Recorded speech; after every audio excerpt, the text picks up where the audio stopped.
Bienvenidos a este vídeo del módulo 2 sobre agotamiento del espacio IPv4, coexistencia y transición.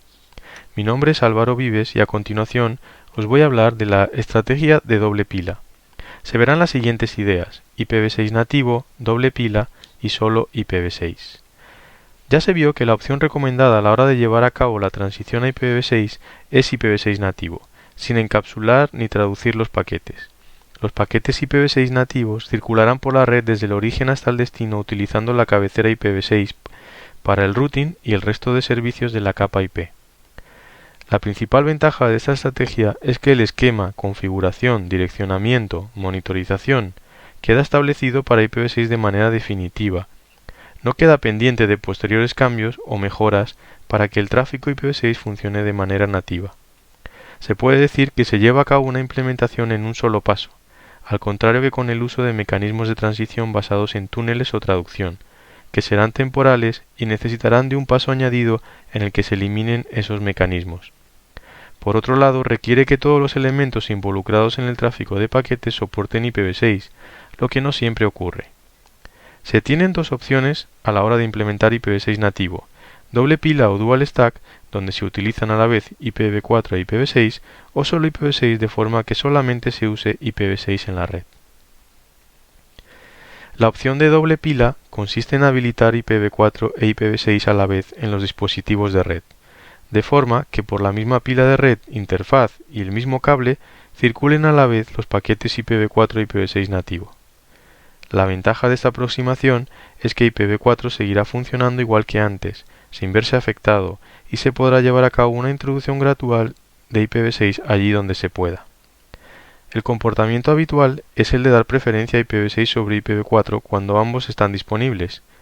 A lo largo del tiempo ha habido un pequeño cambio en estas preferencias por defecto en los sistemas operativos.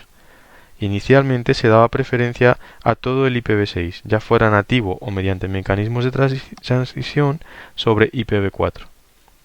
Esto se vio que podía dar problemas si el mecanismo de transición daba un mal servicio IPv6, por lo que actualmente la recomendación es dar preferencia a IPv6 nativo seguido de IPv4 nativo y por último IPv6 mediante mecanismos de transición. El hecho de coexistir IPv4 con IPv6 tiene implicaciones distintas según lo veamos desde el punto de vista del plano de datos o del plano de control o gestión. En el plano de datos, el tráfico que pase a ser IPv6 dejará de existir en IPv4. Es decir, no se añade o suma tráfico IPv6 al que ya había IPv4.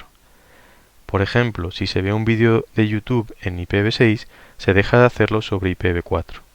Por este lado, el ancho de banda necesario en nuestra infraestructura no debe aumentarse por la introducción de IPv6. En cambio, en el plano de gestión o control sí se deben aumentar los recursos, porque habrá más complejidad de red, dos espacios de direccionamiento, dos protocolos de routing, uno para IPv4 y otro para IPv6, doble configuración, doble control de seguridad. Todo esto tendrá un coste en horas y de trabajo, y también de formación.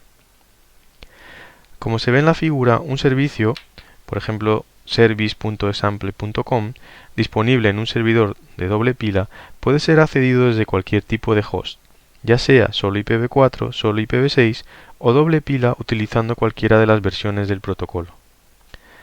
Lo que se hará es publicar en el DNS las direcciones IPv4 e IPv6 que el cliente obtendrá por DNS y decidirá cuál utilizar. Por defecto, como se ha visto, se da preferencia en la mayoría de los casos a IPv6. Aquí se puede ver un ejemplo de configuración de una interfaz ETH0 en un sistema operativo Linux. Se configura IPv4 e IPv6 en la misma interfaz, de forma que tendrá direcciones IPv4 e IPv6 a la vez y aceptará tráfico de ambos protocolos. El hecho que se dé preferencia a IPv6 por defecto y de manera estática se comprobó que puede dar lugar a situaciones problemáticas. Veamos un ejemplo en el que un cliente intenta acceder a un servicio web en doble pila. Resuelve por DNS el nombre www.example.com a una dirección IPv4 e IPv6. Si por defecto intenta IPv6 y la conectividad es muy lenta o inexistente, reintentará un número de veces y después pasará a intentarlo por IPv4, que si funciona bien permitirá acceder a la página web. La experiencia del usuario será muy mala y con mucho retardo para cada página que intente cargar, por lo que al final dejará de verla. Una solución a este problema es el mecanismo llamado Happy Eyeballs. Veamos cómo funciona usando el mismo ejemplo de antes. Después de resolver el nombre de la web a las dos direcciones IPv4 e IPv6, se intenta en paralelo conectar por IPv4 e IPv6.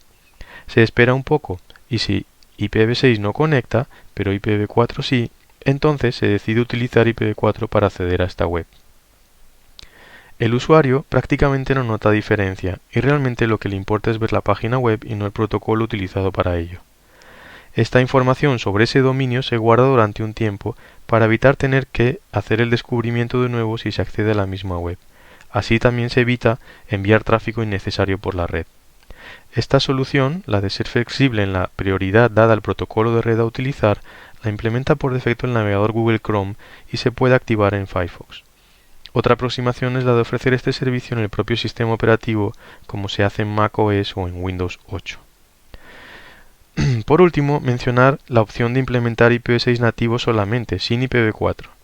Esto puede hacerse por diversas razones: que no haya suficientes direcciones IPv4, para simplificar la gestión de la red, para utilizarla con nuevos servicios solo IPv6, como las redes de sensores inalámbricos basadas en el estándar 6LoWPAN, definido solamente para IPv6, para montar una granja de servidores solo IPv6 que luego se publiquen en doble pila mediante balanceadores de carga, o para tener una implementación válida para siempre. Esta opción tiene inconvenientes. Tiene un inconveniente, ¿cómo se hace para permitir el acceso a contenidos solo IPv4 a los nodos que están en la red solo IPv6? Veremos que para estos casos existen dos opciones actualmente. Una es DSLite, basado en túneles, IPv4 encapsulado en IPv6, que permite ofrecer IPv4 a los usuarios finales. Y los mecanismos de traducción llamados NAT64 de NS64 o 464XLAT, pero que tienen carencias y habrá cosas que no funcionen. A medida que haya más contenido accesible sobre IPv6, este problema disminuirá. Gracias por la atención. Hemos visto un vídeo sobre doble pila. En el siguiente hablaremos sobre túneles.